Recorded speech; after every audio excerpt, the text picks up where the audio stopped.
மதுரை ஏர்போர்ட்ல நம்மளுடைய நண்பர்கள், நண்பிகள், தோழர்கள், தோழிகள் எல்லாருமே இருக்கிறாங்க. முதல்ல அவங்க எல்லாருக்குமே என்னுடைய மதுரை மக்கள் எல்லாருக்குமே என்னுடைய வணக்கம். உங்களுடைய அன்புக்கு கோடான கோடி நன்றிகள். நான் இன்னைக்கு போறது ஜனநாயகன் படத்தினுடைய வேலைக்காக போறேன். கொடைக்கானல் ஒரு ஷூட்காக போறேன். கூடிய சீக்கிரமே உங்க மதுரை மண்ணுக்கு நம்ம கட்சி சார்பா வேற ஒரு சந்தர்ப்பத்தில் உங்க எல்லாரையும் மீட் பண்ணி நான் பேசுறேன். பட் இன்னைக்கு ஒரு 1 ஹவர்ல நாங்க லேண்ட் ஆகி நான் உங்க எல்லாருமே பார்த்துட்டு நான் என் வேலையை பார்க்க நான் போயிடுறேன். நீங்களும் சேஃபா அவங்கவுங்க வீட்டுக்கு போயிடுங்க. யாரும் என்னுடைய வேனுக்கு பின்னாடியோ காருக்கு பின்னாடியோ யாருமே ஃபாலோ பண்றதோ, இந்த பைக்ல ஃபாஸ்டா வர்றதோ, பைக் மேல நின்றுக்கிட்டு பைக் ஓட்டுறது, ஹெல்மெட் இல்லாம இந்த மாதிரிலாம் வராதீங்க.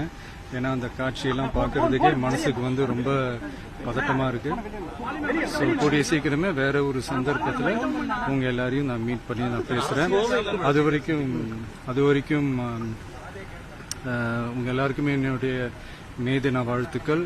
Love you all and see you all. And இதை நான் மதுரை ஏர்போர்ட்ல இந்த மெசேஜ் என்னால் கன்வே பண்ண முடியுமான்னு எனக்கு தெரியல. அங்கே சிச்சுவேஷன் எப்படி இருக்கும்னு எனக்கு தெரியல. அதனால தான் இங்கேயே நான் சொல்லிட்டு நான் கிளம்புறேன். தேங்க்யூ.